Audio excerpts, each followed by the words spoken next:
Boza les bienvenus na GCAM Télévision, fidèles abonnés, chers internautes, et Sengolangai, Babino, Ebele Nabolandi, émission Debout Congolais, de partout où vous vous trouvez, à travers la République démocratique du Congo, à travers le monde. Samba Olonga vous dit merci pour votre fidélité à cette chaîne, merci de votre confiance renouvelée à l'émission Debout Congolais. Justice Yanzambe et Ratakate, justice Yanzambe Moto Mokote, Aisha Paka na contrôle nango, waneza ba maître mo o ekoti sakabiso na kati ya émission na biso. Nazalaka penda na tina pe sengwa ko rappeler na ba commun de mortels que justice Yanzambe ezalaka. Soki yoko salaka mabe okanisi ete moto akomona yo te, topo ko sala ngo na nko olobi oleki biso na makasi. Ozali tout puissant, oza intouchable, yeba yango ke likolo na yo muto azali. Si sur cette terre yo ofuti mabe na yo te, sache-le bien que même dans l'au-delà, tu finiras par payer les prix de tes actes. Milengela salaka kaka malamu. Koya koloba te o bayebisaki ngai te, nga bateyaka nga te, Samba Olonga ate yo. Na lombango na kei na actualité memi ngai liboso na bino mokolo ya lelo. Esengeli toyeba ya mboke 11 officiers militaires ya FARDC 223e bataillon de FARDC baza arrêté pe bazali ko comparaître devant cour militaire ya Nord Kivu pour fuite devant l'ennemi. Unité na bango ezalaki déployée na Mushaki na Musangi Café na territoire ya Masisi dans le cadre des opérations contre les M23. En tout cas, 11 officiers wana bazali ko reprocher na bango fuite devant ennemi alors que bazalaki na makoki nyonso ya kobunda bango ba faire perdre biso ba localité ekendaki na maboko ya banguna. En tout cas, tozali komona de plus en plus ba procès ya boye contre ba officiers militaires ya ba FARDC. Est-ce que ezali malamu to te? Est-ce que ezali progrès? Nini penda tokoyi kobakisa likolo ya ba procès oyo tozali komona penda kosalema mingi depuis que Félix Tshisekedi accédé na pouvoir. Analyse ezali kala mingi te, toujours na même chaîne oyo. Continuez déjà ko partager live, continuez déjà ko partager émission Nabiso. Sango ya mibale tokolobela awa tozozongela moke likambo ya dialogue oyo ezali kozelama entre Félix Tshisekedi na Paul Kagame. Est-ce que piège ezali te na kati ya lisolo tozali koyoka ya dialogue? En tout cas, c'est ce que nous allons chercher à savoir à travers une vidéo que nous allons voir ici. Il y a des soi-disant réfugiés congolais au Rwanda. Oyo basali manifestation na bango bakei na ambassade ya République démocratique du Congo na Rwanda po ezalaka kaka ambassade ya Rwanda ya République démocratique du Congo na Rwanda bazali ko menacer d'aller en guerre contre la RDC soki bazui gain de cause te. Ces réfugiés soi-disant congolais habitant au Rwanda bazali na souci que bazonga epai na bango, c'est-à-dire awa na RDC. Yango bazali ko menacer gouvernement congolais pour ete asala noki na procédure pour que bango bazongela mabele na bango. En tout cas, ils se reconnaissent des originaires congolais. Carte ya Kagame ezali nini à travers dialogue oyo communauté internationale azali ko insister, azali ko linga komema Tshisekedi topé komema République démocratique du Congo. Ba jeune nini Kagame azali ko bongisa na kati, est-ce que ezali faisable ba proposition ya Kagame parce que ye pas azali na agenda na ye. Félix Tshisekedi azali na oya ye. Tokolobelango na mokuse na kati ya émission oyo tokobosana te kozonga na actualité tozanga kilobi po boyebi ki bozo reprocher mingi Samba Olonga mikolo ba émission ezali penda mingi te tozali kozonga muke en forme boyeba pe ke Lusinde azali komonisa biso pasi courant ezali ya kokoso tokolobelango pe na kati ya émission oyo perquisition esalema kilobi na fondation Musée Laurent Désiré Kabila oyo ezali dirigé na madame Jeannette Kabila Lipasa oyo toyebi officiellement ya Joseph Kabila Kabange. En tout cas bango bazali ko s'indigner pour na perquisition wana esalemaki mais nini pende esalaki ete ba agent ya service ya sécurité, ba agent ya DENIAP, bakita na Fondation Musée Laurent Désiré Kabila. Selon ndenge ba responsable ya Fondation Musée Laurent Désiré Kabila batumisa to bakangamaki, ils ont vandalisé, mais cause ezali nini secret ezali na kati ya émission oyo. Tokolobela pe bare ya cour constitutionnelle balobi na union sacrée eza na bato il faut ba rejoindre opposition. Mabe ezali koya tozeli pe déclaration ya AFDC toza koyoka ngo te. IDPS ezali nini yango c'est-à-dire bali kolakisa bato ke eza bokonzi na bango ezalaki ba nomination to ba élection bandeko mosusu balobi bazali kolongola ba jeune po batia bampaka. Ba analyse ezali ebele autour ya arrêt ya cour constitutionnelle oyo eye ko trancher concernant makambo etali ba résultat to pe ba résultat oyo ezalaki epesamaki na seni pona makambo etali ba réélection législative. Au total 49 députés oyo basi basepelaki batiaki pe ba poudre na mutu ba se retrouver lisusu na pasi na mitema.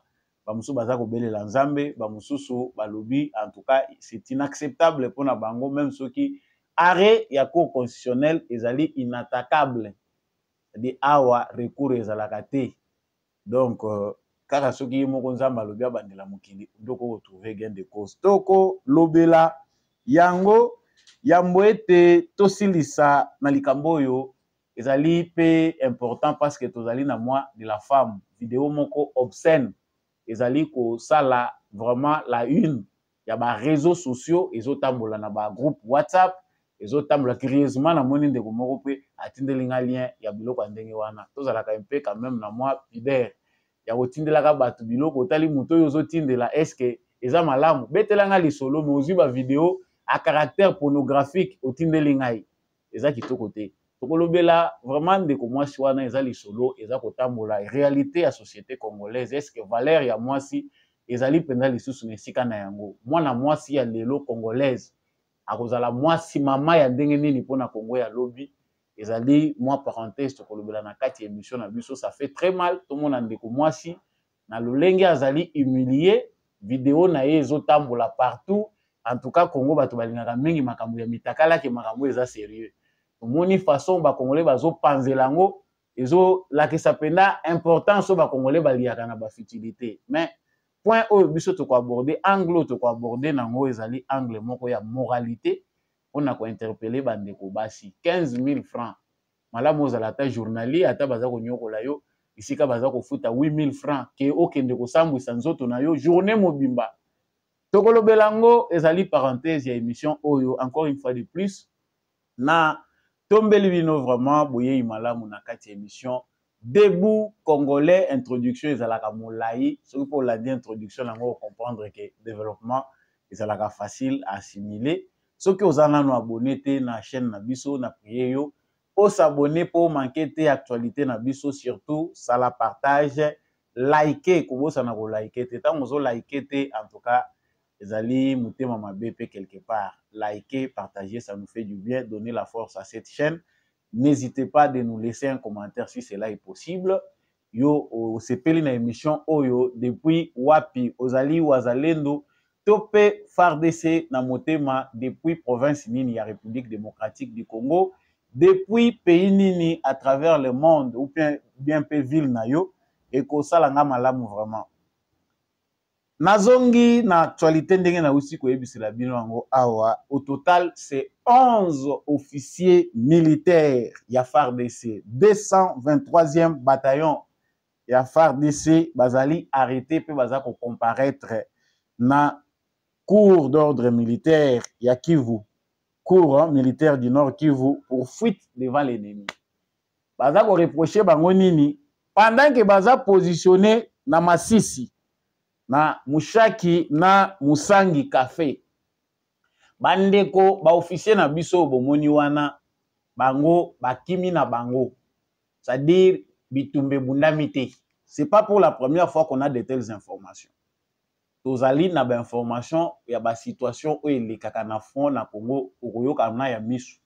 Il y a des informations auxquelles nous vous épargnons. En tout cas ngai na communication na ngai ndenge na sala kango pona kolobela makambo politique ba sujet mususu to évitaka pour approfondir ango parce que ça la kapé soni ya mboka. Nous sommes suivis à travers le monde ba mususu pe ba yoka lingala. On ne peut pas exposer les pays à un certain niveau ba information mususu to ko pesa ngo ba détail mususu te eza pe ko sala kitoko te pesa ka pasi. Mais c'est comme l'habitude que bah, officiers militaires, il y a FARDC, bah, en traître. Je ne dis pas tous les officiers, il y a quand même de bonnes personnes. Au sein de notre armée, bazali ko sala musala na bango en toute loyauté, bazali ko respecter serment na bango en tant que militaire, vocation na bango, balata tenu pona kobunda pona ekolo. Baza ebele pe na kati armée na biso, to bosani binote. Mais awa tozali ko lobela ba traître, ceux qui font du mal à ces pays. Tant bato baza kota la carte ya Congo, batali Rwanda, batali Congo, batali taille ya population, situation démographique, batali Rwanda. Un novice ne peut pas comprendre. Et c'est difficile de faire comprendre à nos petits-enfants qui grandissent à la maternelle que pays où est agressé à biso yango. Quelque part, nous sommes responsables. Il y a Bamakambo, biso vivak. Les 11 officiers que vous venez de voir, que vous êtes en train de voir, oyo bomoni batelemi liboso bazali kosambisama awuti kolubawa mushaki musangi café bazala bango positionné bazangi bibundelité bazangi lokoté parce que tant batie bino na front ba pesi bino position moko boye c'est censé que bozana ba moyen pona ko défendre yango bande kona biso wana ba officier militaire basali repli oyo bango basi bakotela biso vocabulaire oyo tosi tomesana nango na armée na biso repli stratégique pour attirer l'ennemi en profondeur. Tant ba tiraka ennemi en profondeur wana to récupérer sous ba localité wana te. Stratégie ba Rwandais mikolo ezali soki bakoti ba gagner localité wana ils ont leurs renseignants. Bato yo ba travailler na ba service de renseignement na bango. Qu'est-ce qu'ils font avec leurs renseignants? Bato oyo tant population azako kima bakendaka ba sali nungu na population ba yebisi population que bozonga na bino intention ezali ya koboma bino te ba kosala bino eloko moko te baza wana pona ko libérer bino ils sont là ils vont vivre calme avec vous bokosala makambo na bino c'est-à-dire ba convaincre population bazonga bandi ko administrer mena ba localité wana bazozo ba mpako na bango c'est-à-dire ekomi lokola état oyo bango bazali ko administrer. Là, ce qui s'est passé à Bunagana ne s'est pas fait sans qu'il y ait de personnes au Bazali qui jouent Moussala Wana. Il y a des infiltrés dans la population, au sein de la population. Au Bazali, élément, il y a armée rwandaise, autres Bazali Kobenga, M23, Moussala Basala Kayangwan. Vous verrez que la tâche est difficile aujourd'hui pour notre armée, ce qui, localité moko ba occupé ango, mais population Azako se retrouver na bayam 23 bavandi bazako cohabiter ensemble. D'où il y a intérêt quelque part à garder la brèche ouverte pour la diplomatie. Bien que toujours continuer comme ça la pression. Nos populations au bazali ya biso tango ennemi à conquérir localité moko bazako kima bazokende vers ba oyo ya bango. Dans l'attente que avec l'espoir que ceux qui de armée na biso récupéré tokozonga na banda ko na biso mais ba oyo bazali intoxiqué ba oyo peut-être baye ko mobiliser bango parce que ba spécialiste à propagande ya M23 ya ba terroriste rwandais et baza partout même dans les réseaux sociaux bazo ko linga ko convaincre ba congolais que le bonheur est avec les terroristes rwandais qui massacrent même les populations civiles ce qu'on va sentir que les populations baza hostile bazo massacrer bango. Mais qu'est-ce qui peut pousser nos frères ici ba officiers militaires congolais il y a composé acte, il y a l'olenge ya boye. Vous avez la réponse. Tout le belaka yango mingi, nous disons que le mal congolais, c'est Kagame. Kagame nous attaque, Aza kolinga ko paralyser makambu ya développement na biso, mais biso moko toza problème. Chaque fois que j'aborde le sujet, il y a guerre à l'est du Congo, insécurité à l'est du Congo, tout ce qu'on peut dire. Nazonga kaka muke na histoire pour rappeler les Congolais les erreurs historiques qui ont été commises par les nôtres pour que l'élo puisse se retrouver dans la situation haute. En commençant par Mouzé, Laurent Désiré Kabila, en passant par Kabila, ba généraux, ba Congolais nyonso oyo ba lekao. Hein? Na ba Roger Lumbala o lelo bazo samba na ba France. Ils se sont retrouvés avec les Ougandais, les Rwandais, pour des intérêts mesquins, soit disant qu'on noté pour combattre le régime, ou parce que le régime moko légal était dans la légitimité, pour défendre. Aujourd'hui, c'est difficile, tous allez na passe, mais malgré campagne tous allez sala pour na koyebisa bandeko na biso, quitter les groupes armés. Soyez même pour les dernières heures, pour les derniers jours, soyez patriotes, regagnez, retrouvez les camps de la patrie. Bandeko na biso, basi bakoma na bango basenzi à vie. Bandimi na bango ke bango po na bango trahison, ezali méthode na bango aussi longtemps qu'ils seront sur cette terre. Ils vont continuer à trahir les Congo pour bango baganyaka ba vie. Et c'est ce qu'on voit dans notre armée. On voit que l'armée est mobilisée. Il y a de jeunes militaires qui rejoignent les fronts. Tous au monde se mobiliser de temps en temps. Il y a des nouvelles recrues. Il y a des nouveaux formés. Armée n'a vu ces alliés se rajeunir. Mais nous avons un mal. Les alliés que des officiers traîtres. Ils n'ont pas de raison d'être au sein de notre armée. Ce qui va procéder à Boyeko Salemaka, tant union se bandaka kalamena éviter. Depuis que Félix Tshisekedi a un pouvoir, jusqu'à la cinquantaine, voire plus, il y a des officiers militaires qui ont samba pour la situation au front. Avant, on peut dire que c'est un signe positif, mais dès que la justice, il faut que les mesures soient renforcées. Pourquoi il faut garder de telles personnes vivantes? Il y a un autre qui la CT, Monsieur le Président de la République, Longola po ya pasteur mort au toloba eloko ni na lobama lobezo ki mangai. Peine de mort elongwa na moratoire. Parce que awa soki to tcheka ka mutema malamu yake humanisme, on ne peut pas faire tuer beaucoup de gens comme ça. Et ça décision difficile to yebi, mais l'homme n'est bon. Denge balobaka la société les rend mauvais. En tout cas, je pense que c'est ça. Nastado tozali par rapport à la réalité en face de nous, il est impérieux de ressusciter la peine de mort. Tout la moratoire wana bato to exécutaka bango. Soki bazo kufa nakanisi ba musu ba komikimela bango moko. Pression kaka o eza ko salima muke moni ba musu bazo longwa bango moko bazo ke ko rejoindre les mouvements terroristes.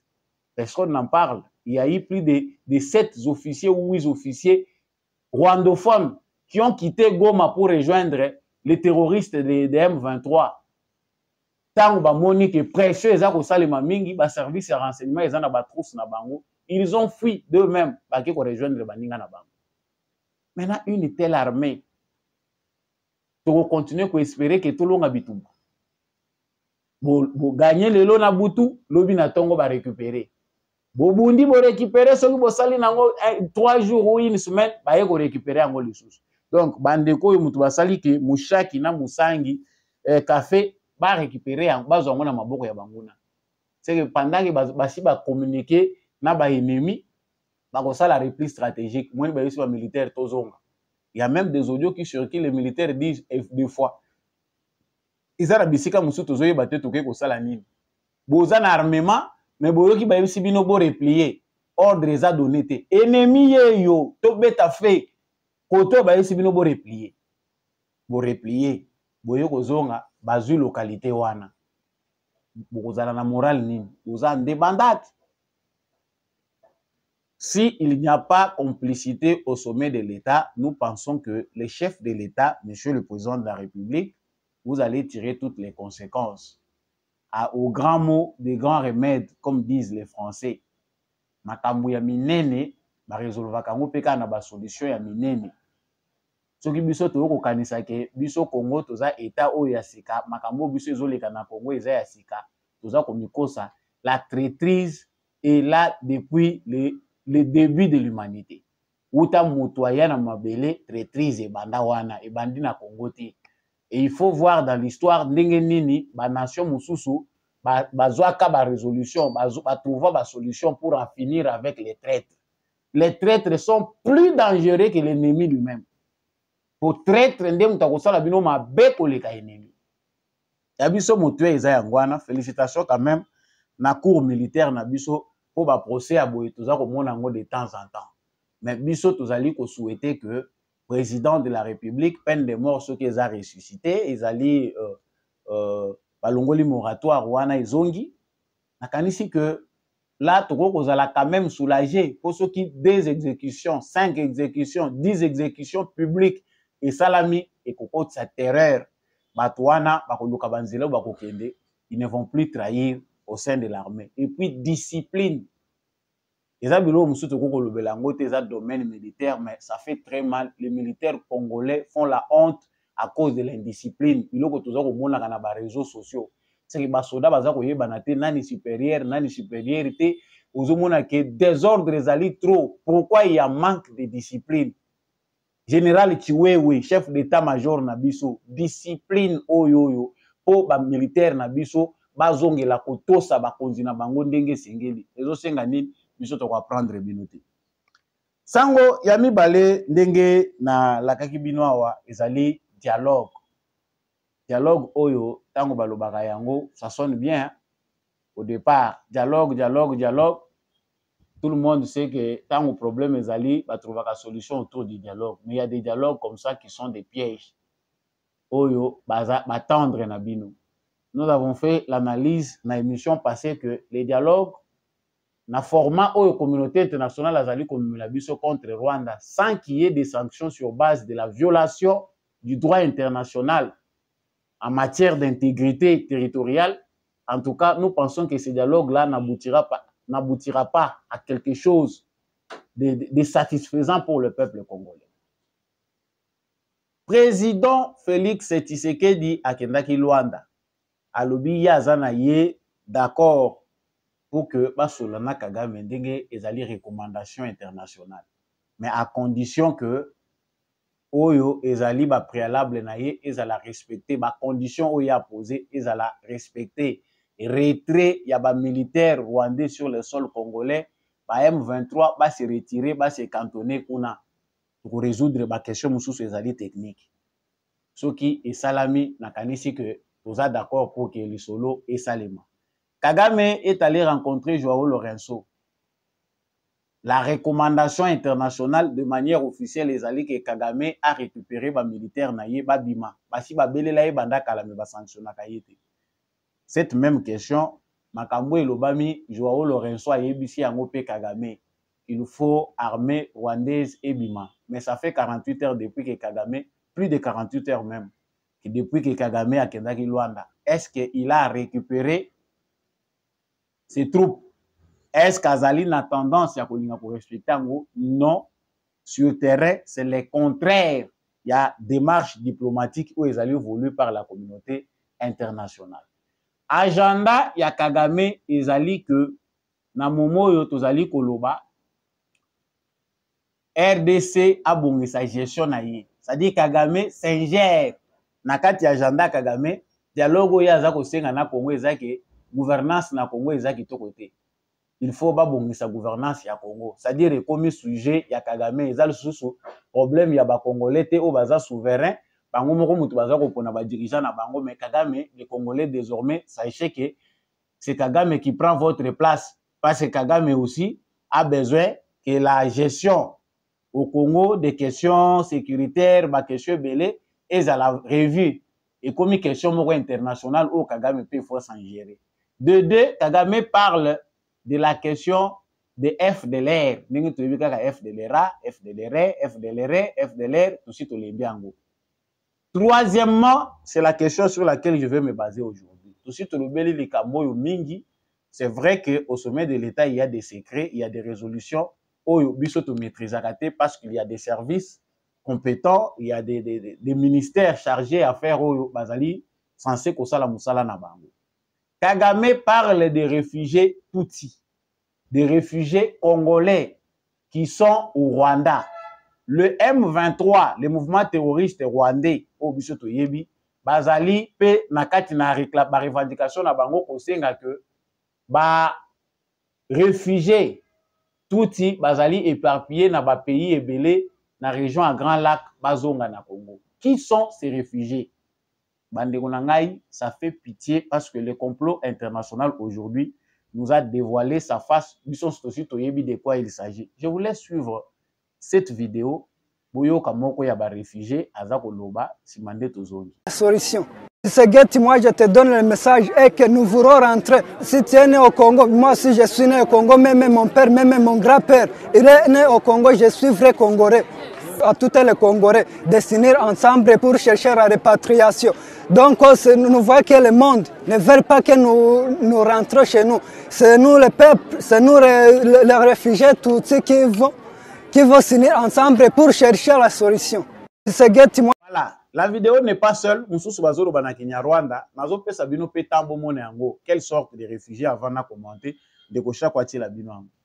Nitwa Nsengera John, ndi mpunzi y'umukongomani. Ni ukuvuga ngo uyu munsi nyuma ya Marche Pacifique cyangwa se urugendo rw'amahoro twakoze mu cyumweru gishize mu nkambi zose, twahisemo kuza hano i Kigali gutanga memorandum cyangwa se inzandiko zirimo ibyo dusaba zinasobanura ikibazo cyacu muri Kongo, tuzijyana ku ambasade atandukanye.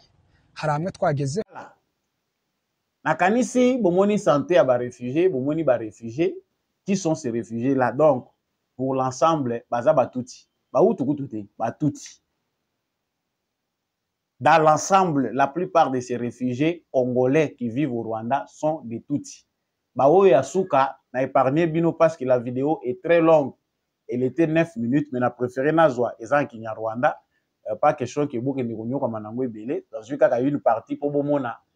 Visage, na expression ya batoyo, ba ye ko tia pression na ambassade ya Congo na Rwanda pour que ba résoudre, ba trouver solution. Et puis baza ko ganga, baza ko insister, balobi, ils sont prêts.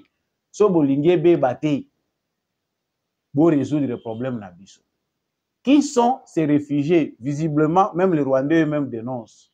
Kagame a pris pour habitude de créer des soi-disant réfugiés. C'est toujours dans son agenda de peupler l'Est du Congo avec les Tutsis. Et ça, agenda na bango, il y a complot international.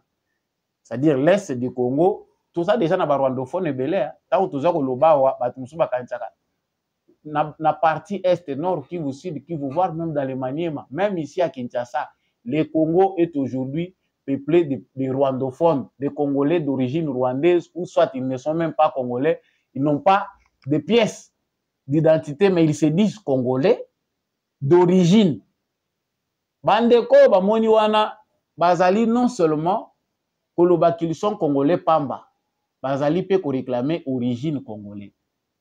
Habitude ya Kagame eza ko consister ya ko former, ko intoxiquer des jeunes de familles Tutsi. Bazali ko payer bango en échange, bafutaka bango.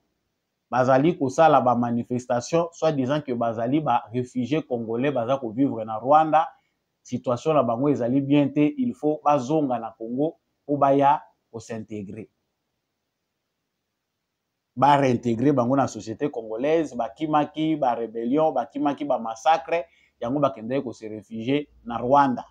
Bango ba yebi Congo te, ba grand-parents na biso bazalaki na Congo, ba tata na biso bazalaki na Congo, biso pe to botamaki na Congo. Toza ba originaire ya Congo, tozo linga ba mema biso kuna. Ba pancarte na bango, il y a plusieurs vidéos. Soko moni bango ba lingi ba marché ko mona ba pancarte ya sika. Et loko toza ko répéter ngo mingi. On nous impose les dialogues, on veut que nous puissions parler avec Kagame. Tshisekedi a déjà donné son feu vert pour qu'il y ait dialogue, mais à condition, avec des conditions.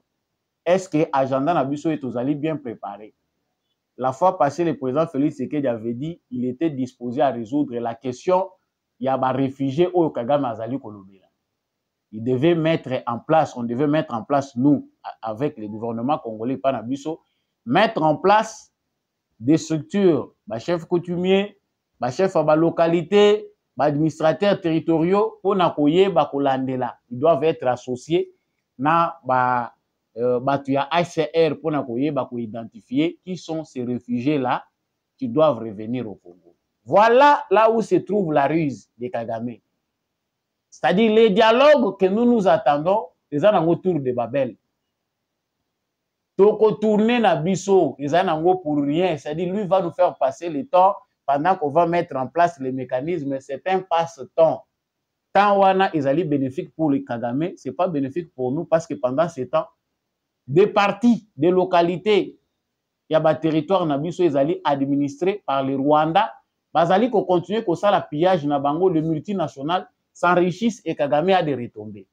Donc tout ce temps qui passe, ezali perte nde abiso. Mais eux, ils ont déjà planifié un agenda. Yango toza koyebisa gouvernement congolais afandisa déjà ba autorité ya HCR, ba responsable ya HCR na région ya Grand Lac. Biso toza na problème parce que HCR azali complice na complot international oyo. Il y a des réfugiés kaka ndenge bomoni bango wana. Ba oyo balataki ba noir o bomoni wana. Vous voyez bien, vous voyez que ça semble être soit des militaires, de jeunes préparés, na bango en mission, baza ko exécuter mission na bango. HCR azwaka bango ndenge wana, bakoko zwa bango 50 ou 100. Allez, kisi bango voir même des pays tiers. Na casquette ya que bazali ba réfugiés congolais. Tango akolekisa bango atindi bango. Bakei na bamboka libanda bakokende kolekela na ambassade ya Congo que tozali na statut ya réfugiés reconnu par les Congolais, enregistré par les HCR, ministère ya intérieur ya Congo et yebi dossier wana baza obligé basenga ba passeport, bapesa bango ba passeport congolais à partir ya libanda. Monsieur le président de la République, est-ce que makambo ya ba ambassade na biso ko remplacer ba ambassadeur na biso ezali, il faut esalima na accélération nyonso. Nous sommes en retard. Infiltration ezalaki makasi na ba chancellerie na biso na ba ambassade na biso na ba différents pays oyo et faciliter infiltration mingi. Kagame s'accroche à ça. Mais toyebi que tozape bazo bate le temps. Soki to komi na moment wana balingi balobi la question à ba réfugiés parce que c'est ce qu'ils font tout ce temps. Bisika o M23 azali kovanda, ba terroriste wana baza kovanda, ils sont accompagnés des populations touti. Basi balobaki que si ça tarde, eux-mêmes vont occuper ces territoires-là, ba loger, ba population na bango, ba réfugiés na bango baza partout. Ils vont procéder, ba banda kokotisa bango. Ils l'ont déjà fait, ba ko procéder te. Ceux qui botali na entourage, ya bato, ba terroristes rwandais, ils sont accompagnés des femmes. Ces femmes-là, pour la plupart, ils viennent du Rwanda. Bamusu baza ko occuper ba habitation ya ba population congolaise o ba kimi ba ye ko se réfugier côté bandeko na bango bazali et c'est ce qui se passe. Donc tozali ko lancer alarme na ba autorité na biso bino moko boyoki français na boyi ko salela ngo commentaire mingi quand on sait que il y a aussi certains de nos frères à l'est du Congo qui ont aussi ces gens là de français. Soki tolobi toko tango mingi na ba re français ya ba re wana to créer polémique moko eza na raison d'être mais na sekaki na lembi na épargner bino na koseka nanga. Pourquoi? Parce que français on ayoka ki ndeko wana bandi nango ne bandeli awa ça faisait vraiment rire. Mais toyebi que même si à l'est il y a aussi nos frères qui parlent un français un peu semblable ya ba rwandais toyeba kango malamu soko lobi le ya lobi re olobi le alobi re okoko répéter 10 fois akolobaka ka re eza ndenge ya français na bango. Comment peut-on prendre des gens qui disent qu'ils sont nés au Congo bango langue mususu bayebi ezate même français eza passe bayebi ka Kinyarwanda ta toza kolobake likambo oyo botalango na miso même à Kinshasa, ici à Kinshasa où nous sommes, HCR azo continuer kosala ka biloko wana. Est-ce que Peter Kazadi dépose dans le ministère intérieur? Question est importante, ya ba moto. Est-ce que question aux na maîtrise nango? Aussi solo là na ba responsable ya HCR. Bosi bo visita bango botala ndenge nini bazo traiter dossier ya ba migrants. Oyo bango baza ko lobake ba réfugiés, oyo bango baza ko benga que baza ba congolais, ba réfugiés congolais ba uti na bangi. Les Rwandais sont spécialistes dans l'infiltration, dans l'espionnage. Baza ko former ba militaires, ba former ba agents renseignement, ba komisi ba kotisi bango na site ya ba réfugiés, ba se transformer na ba réfugiés. On prend des vrais réfugiés, on les paye, on les envoie ailleurs. Boke ne ko vivre na bino na Canada, toyo ka bino le sous-souté. On prend des militaires rwandais, des agents de services de renseignement rwandais, des femmes, des hommes, on les intègre comme des réfugiés. biso aussi tolobi ya biso eza koloba bato baza na mandat ya koagir ya bino ezongi epa na bino. Perquisition na Fondation Musée Laurent Désiré Kabila. Qu'est-ce qui se passe? Réaction ya Jeannette Kabila, communiqué aussi au monarchie, va s'indigner comme d'habitude. Ezala ya solo ngelo na bona za kolobelao. Ezala ya solo bozala na raison te. Jeannette Kabila nous dit ezali non respect bakei ko violer baloko na bango lupango somba te. Lupango d'abord oyoyo ya fondation. Est-ce que Fondation Musée Laurent Désiré Kabila depuis au sala yango bo créer fondation na bino bosi bo sombaka lupango. Manzanza weza na rond-point Mandela oyo ya fondation oyo balongola wana bochaka bozwana ba mapango ya bato. La spécialité pendant les règnes de la Fidèle ezali ya ko s'approprier ba terrain ya l'état, ko s'approprier ko botela ba mapango ya bato. Nde ezaki spécialité na bino. So lelo la non Fondation Musée Laurent Désiré Kabila. Non. Les services de sécurité bazali na mandat na bango. Baza na qualité ya ko perquisitionner même ndako na ngai sambolonga soki baye bakoti baza na musala na bango. Peut-être je peux être innocent mais soki baye na mission na bango il faut basala mission na bango. Et le but est que yo lokolo so lata chapeau ya mwana musée miso na bino ekomi kokokana na ya musée et la kisi ke yo bakoko simba yote. Non. Baza ko s'inquiéter que ba perquisitionner bazui dip ya kala ya musée bazui bakangi batumi satu baza na kati, il y a des activités suspectes oyoyo esengi que ba service ya renseignement balanda de près. Toyebi que Joseph Kabila, Moïse Katumbi, il n'y a plus clair, on ne peut plus clair, c'est déjà chez Yebani que aujourd'hui que c'est quoi il y a M23, ils allaient aussi la bénédiction, il y a Joseph Kabila. Et ben Moïse Katumbi, ils sont dans les jeux. Kagame n'a pas fait cette aventure qu'on a côté le Milatisekedi du temps à Boyi qui n'a pas respecté Biloko Yote. C'est avec la bénédiction de Joseph Kabila. Aujourd'hui, nous savons que la plupart des Kabilistes sont suspects parce qu'ils sont d'accord avec les mouvements terroristes M23 où ils ont Congolais na Est pour se retrouver politiquement. Maman, yeba yango ke bakolanda yo partout, on va fouiller partout, on va vous suivre de près. Nous ne sommes pas encore arrivés au point où on doit appeler les victimes. Ma Congolais, 5 ans, oh yo, tu ebisaki le président Félix Tshisekedi, tu ebisaki 5 ans, il y a paix, 5 ans, oh yo, bimi bazoba. Pour tolingi ke kimia ezala, le rôle Kabila andimi kobima par la grande porte. Observons cette trêve pourvu que bazala na mutema ya malamu ya ko réparer préjudice na bango. On n'a pas vu la bonne volonté ya famille Kabila pour comprendre que bo vandaliser mboko oyo, économie ya mboko soki lelo eza na maboko ya bapaya. Ba mine tout est détruit, pillage systématique bo salaka boyaka na babota caoutchouc. Lelo oyo to yebite nini biso to kokolo.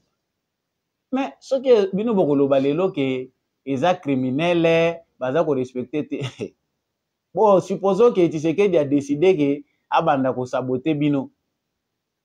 Mais azamuta liboso asali yango.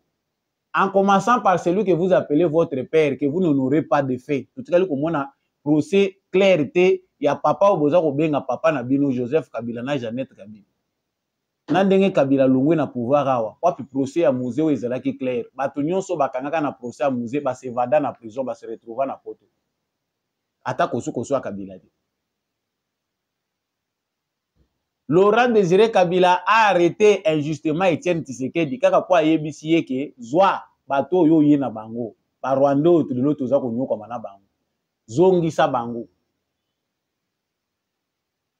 Azui Etienne Tshisekedi a relégué ye na village natal na ye. Kende kuna kende ko sala bilan.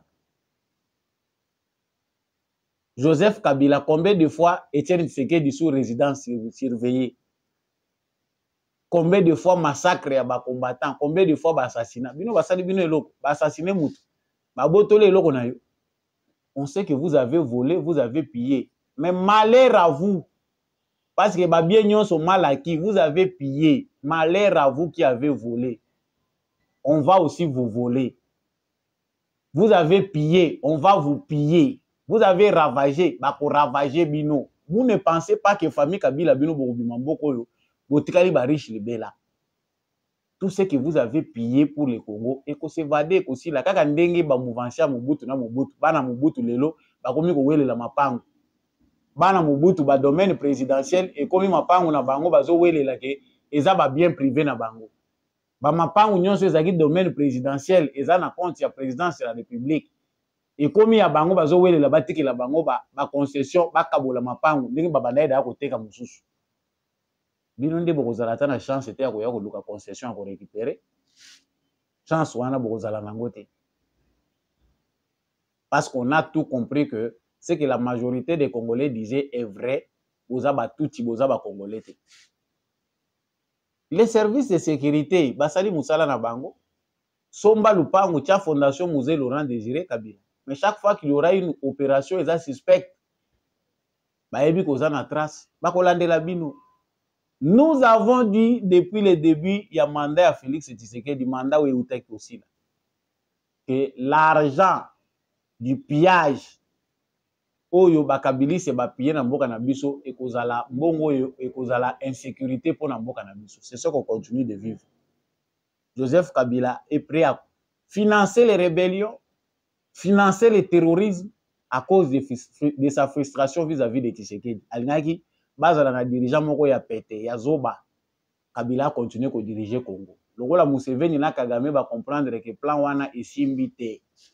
Tshisekedi est coriace. Kabila continue à nous servir. Sali la biso na mutu wana to moni ke ezo simba te. Esprit ya pharaon. Donc réaction ya Jeannette Kabila, Fondation Laurent Désiré Kabila, c'est nous prendre pour des amnésiques. Même si on mémoire na biso, eza mémoire ya ba mwano, okondimaka te. Kebo uzwa biso bazoba. O ezo salema na mboko, tozo mona Tshisekedi o ya sali ya pire te ke o bino bo sali na mboko. Vous avez massacré les gens, pillé à outrance. Ti lelo vous continuez kuyiba. Eza na batru mususu ti lelo, eza na nous découvert te vous continuez ko zulango ba mbongo. Mbongo ezo bima. Tolo bate parce que to réveillaka ba colère à batu mususu, on préfère avancer.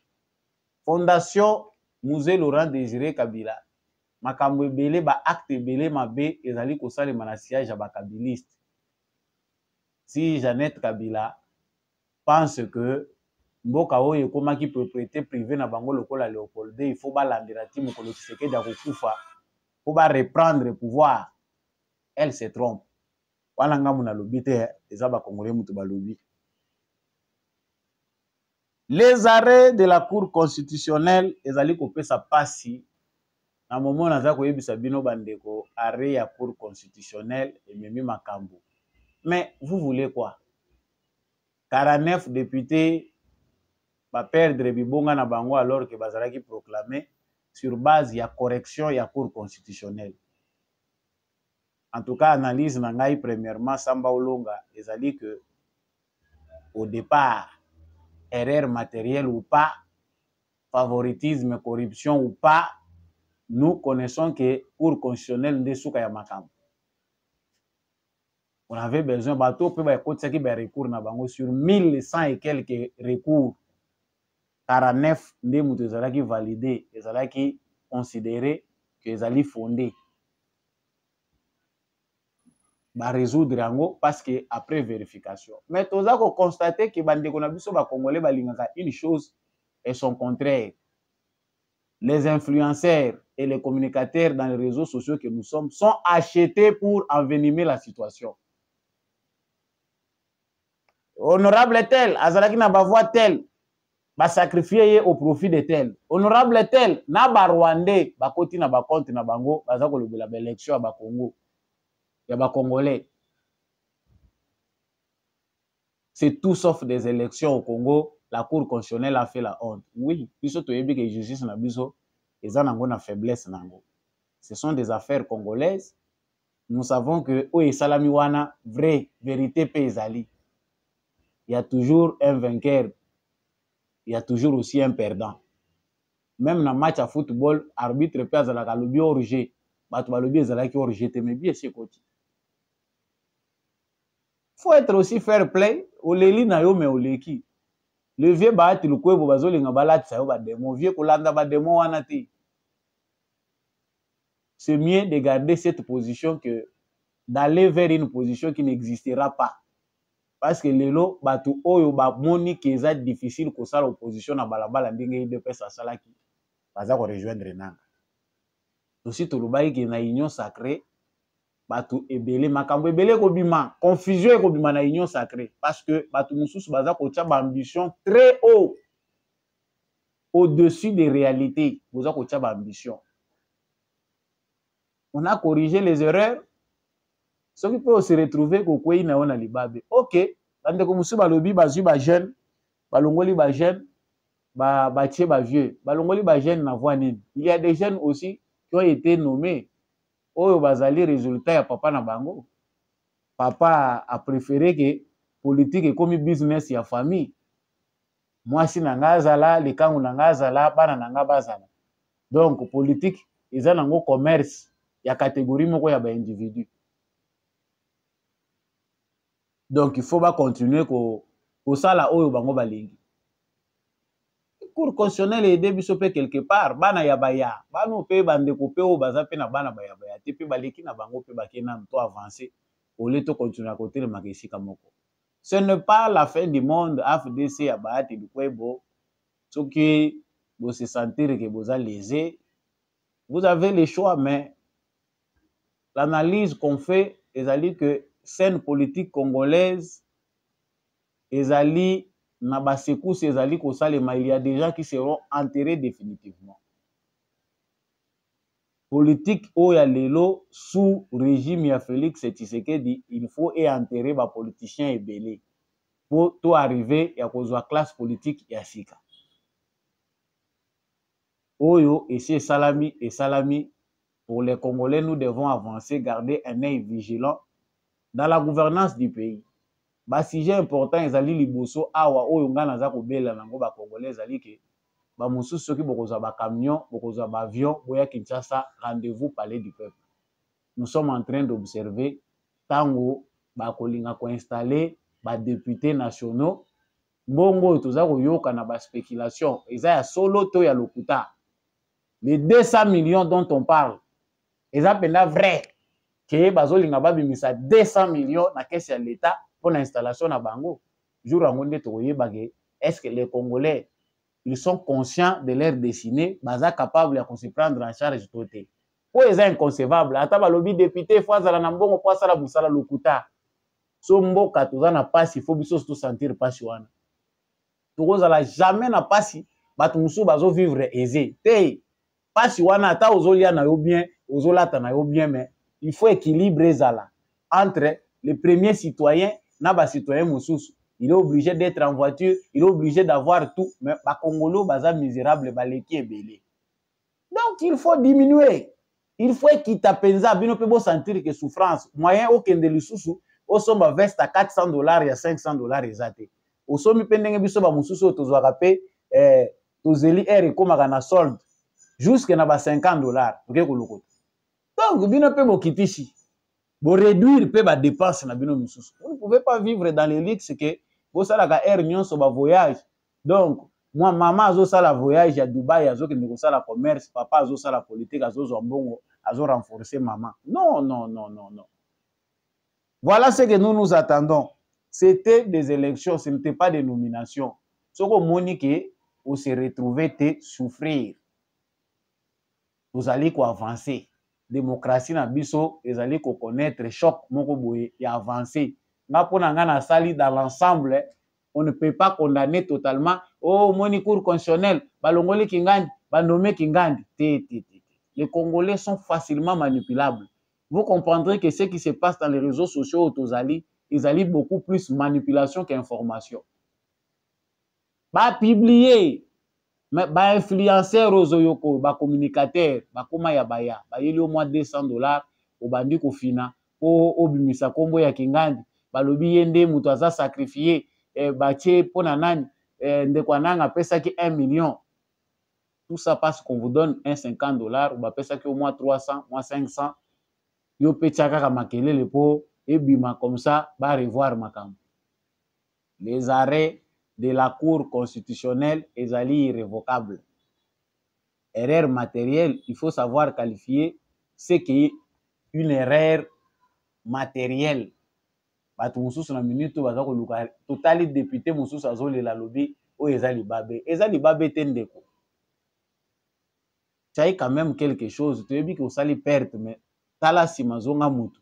Il y a plusieurs domaines dans la société congolaise où yo koko vrai peut aider Congo kende liboso. Ezaka cause la députée. Nous réfléchissons très mal que toza koyeba tendenge nini biso ba congolais lelo tokoki ko memamboka na biso kende liboso. Bo sala commerce, bo sala bilanga.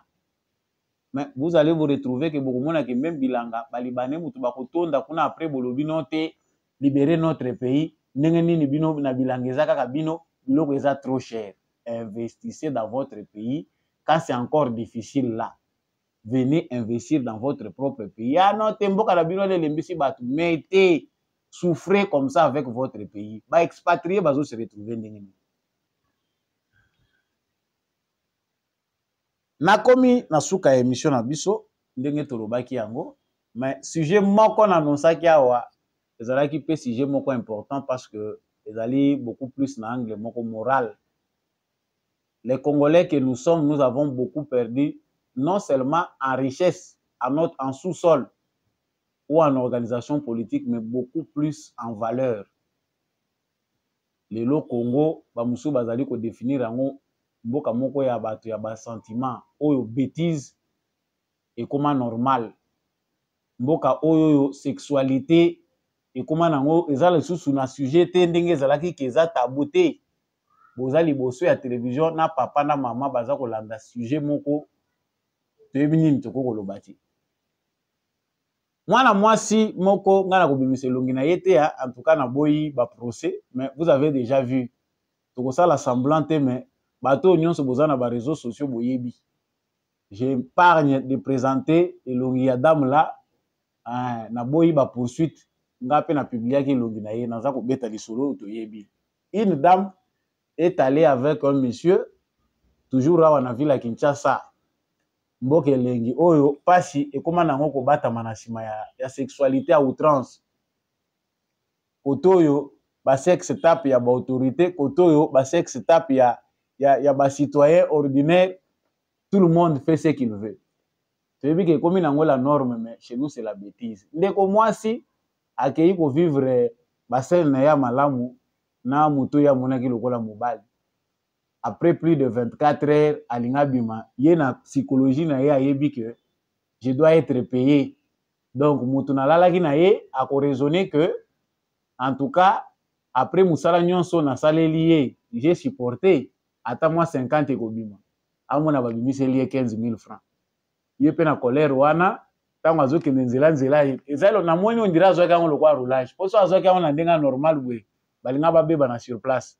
Amono ndira zwaki lo wa roulage po ba roulage na biso bazwaka cheka loboko abendi akotisi tango akomi na nzela atali amoni 15 000 asali audio na musala nyonso journée mobimba yo zwaki ngai journée mobimba na ndambo tu me donnes 15 000 francs c'est pas ça na ndimite ko traiter nga ndenge wana na linga kabiloko ndenge wana te oza mobali ya jar wana te na linga te et la fille a réclamé mais quelle immoralité pour un homme.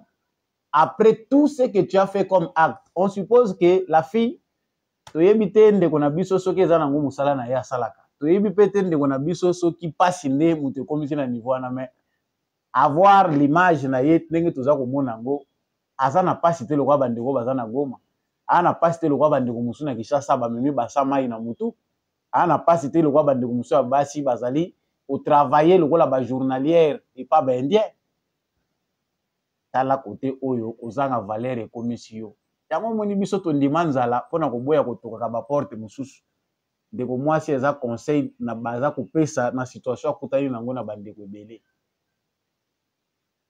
mwana mobali a décidé azwa ba vidéo a filmaki ye soit à son insu soit ezalaki na insu na yete a publié na ba réseaux sociaux. Et maintenant là les Congolais soko tali ba Congolais ils aiment bien ces futilités là yango nde mutu esalaka ba vue mingi. Distraction na bango yangwana. Mboka boye ko kende te ndenge nini. Mboko bato balingi mitakala mingi ke ba sujet oyoyo ezali pona bonheur na bango. Si le Congo ne marche pas, c'est aussi à cause de ça. Les Congolais aiment beaucoup plus les futilités. Regardez les réseaux sociaux des autres. En Asie, en Europe, partout, vous voyez que bah sujet où est développer mboka. Vous voyez que les citoyens bazali ko participer na makambo mboka na bango de manière constructive, baza ko critiquer. Chez nous, eza ko nyingisa basima, ko nyingisa batolo, ko présenter sexualité, c'est ce qui est d'important chez nous na bakisi bote ki la kabiso. Voilà ce qu'il y a de plus important. Le tozan à moi de la femme, j'ai choisi de parler de ces sujets dont je ne parle pas souvent parce que ça fait très mal. On va commencer à en parler pour tout ce matin. Notre société a perdu beaucoup plus en valeur. Ce qui toza lelo o tozali eza parce que toza les sous batouté, toza presque banyama. Terme eza choquant, mais c'est ce que nous sommes aujourd'hui. Valeur eza lisusu te na mwasi ya Congo. So ba paya bazo sakana na biso. Soki mopaya ye na ndako na yo azwi mwasi na yo esili okomi eloko pamba. Imaginez kaka soki mwasi na yo basi bazwi na mobali mosusu. O se sentir lisusu mobali te.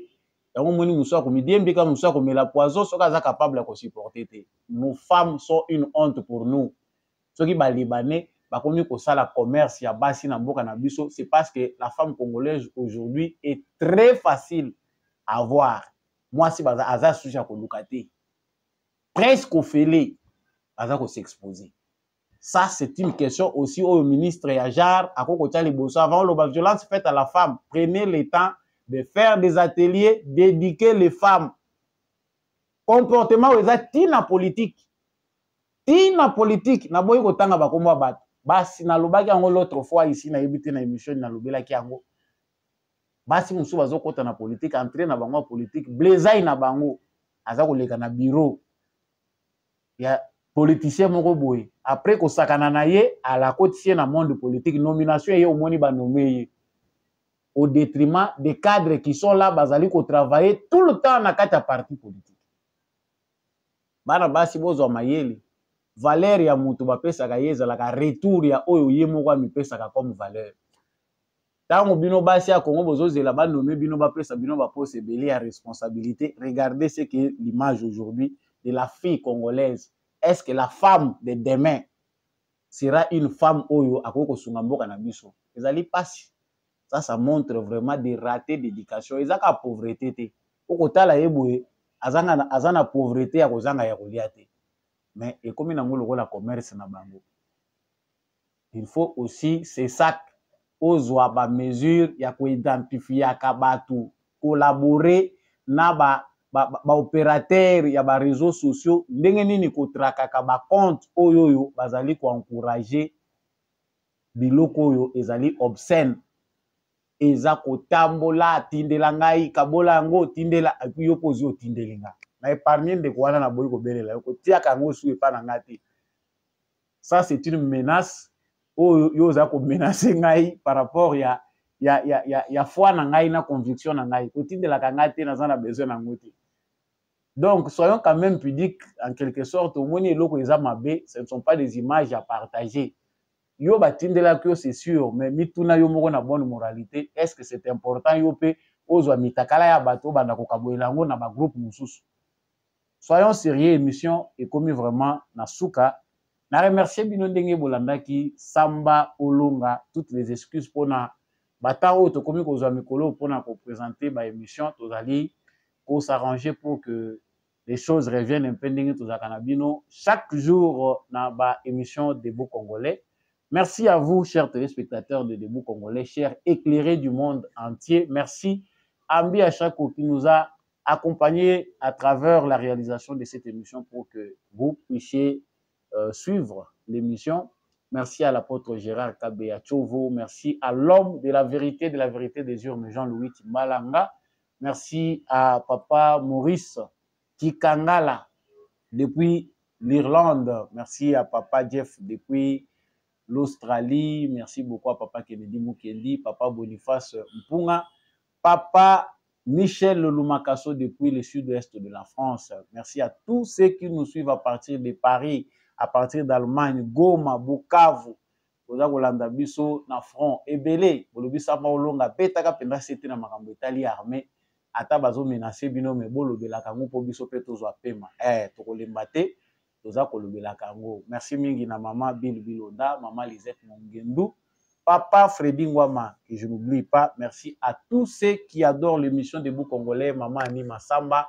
Merci à vous. Je vous aime beaucoup, vous tous éclairés du monde. Ce que vous abonnez, c'est que vous avez éclairé. Bato bazaka abonné na chaîne eza bato bandimaka pour faire souffrir cerveau na bango, c'est-à-dire toujours réfléchir ensemble. Ngai na bino tokabwani awa totikala na bomoko na bolingo. Bendele ekoya te wazalendo na motema, FARDC na motema.